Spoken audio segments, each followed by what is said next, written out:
Department of Conservation, and that is that we have recommended that feral cats are included in the target list. And by using that terminology, feral cats, what we're talking about is cats that do not live on the edges of human, where we are living in urban centres. So essentially for feral cats, we're talking about cats that are self-sustaining and are not reliant on humans. So we're not talking about companion cats. They are the cats that live in our homes. And we recognise that cats are bring an inherent value to people living in New Zealand, Aotearoa. So companion cats live with us in our homes. Stray cats are those cats that are living in communities. They're either managed or unmanaged. And then we have this group of cats called feral cats, and they are the ones that we really do not see and do not come into contact with. They are the ones that we are advocating that Department of Conservation add to that target predator list. Is it hard? She studied to be a veterinarian. This is the spokesperson for the Veterinary Association of New Zealand. So you differentiate between a cat that's a companion, a cat that's stray, that's found its way, somebody tossed it out, and cats that used to live with people, but somebody dumped them in nature, and they're now called feral cats. This is the most ridiculous and absurd thing I've ever heard, when you categorize animals according to their use to for human beings. So as long as you can snuggle with them, okay, don't kill them. But if a cat doesn't snuggle with you, then you should kill them because they are causing us problems. And so they put them on their target list. Are these terrorists? Are cats terrorists? Are they human beings that choose to kill? Or are there animals that have no other choice because somebody dumped them, let's say, 10 years ago, 20 years ago, and they had to learn to adapt.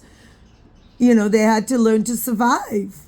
So what kind of logic is it to differentiate? So the problem, if you're a farmer and you're trapping out in the sticks, the trap's not going to know whether it's a feral or a stray cat, are they? Yeah. Yeah, and I think that's a really good point. And it is very difficult to tell from a behavioural perspective. We know that all cats, when they are very scared, can react in certain ways. And feral is a description of where they live. Feral is not a description of their behaviour.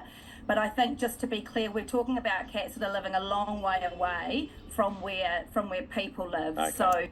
So as long as the cats live away from people, it's okay to target them and murder them. This is the group that we are recommending is added to that list. All right. And do you think, at some point, do cat owners need to take responsibility for the fact that they have cats that just roam around freely in the world and kill native wildlife and eat their eggs? Do we time to lock up the cats or what? Yeah, another excellent question. And New Zealand Vet Association, Companion Animal Vet Branch of the New Zealand Vet Association, are part of the National Cat Management Group. And we do have recommendations around what responsible cat ownership should look like. We have recommendations for each of those three categories of cats that I've already mentioned. We do think that looking forward into the future, we want to see a New Zealand where people can enjoy their lives with cats. And as part of that, we do have to accept that even domestic cats can have an impact on our native wildlife. We know that in New Zealand, our wildlife has developed, has evolved without predators, apex predators like cats. I also agree with this person on one thing. If you have a cat, don't let it out. Don't let your cat out. For me, it's humane reasons. I don't want my cat lost. I don't want my cat run over by a car. I don't want my cat hunting birds. So if you keep a cat as a pet, don't let it out because it can possibly be harmed or cause harm. That is absolutely true. So we do have to take some measures. We need to de-sex our cats. We need to microchip our cats. And in the future, we do need to look at providing containment for those cats so that they're not going to be predating, and so that they're not going to create some of those nuisance behaviours, certainly around, going into other people's sections, and creating some of the stress that does create. Yeah, because you've got to have your dog on a leash. Why... Cats on a leash one day. It's gonna eventually get to that. I think anyway. Yeah. Hey, great to have you on the program, Natalie. So she actually studied veterinary medicine, and she thinks it's okay to trap cats. That's okay to kill cats. Like, can you imagine the same cat, right? It can come to her clinic and she will fight for its life. She will fight to save a cat's life. On the other hand, if a cat is out there in the wilderness, the veterinarian will say it's okay to trap them. It's okay for them to die a slow, painful death in the trap, to have its leg. I don't know. I can't even imagine what the cat is going through in a trap, or animals in traps, any animal. And this is what happens when we are in speciesism. When we treat one animal, it's okay to kill, and another animal, we will do everything to save its life. And this I never get. Like, we have pigeons here in Israel. They don't have any veterinary care. They're not entitled for veterinary care.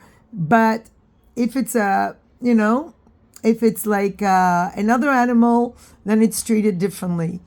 All animals should be treated with kindness if we want to have a compassionate world. And it's, it's the way we want to be a better society. And to put traps for cats seems to me very cruel, especially since, cats are cats. And you can't, this cat it's okay to kill, and this cat, it's not okay to kill. So there's something deeply disturbing about differentiating between one cat and another, one animal and another. And this is why I think it's also crazy to love animals and have no problem with eating them, slaughtering them.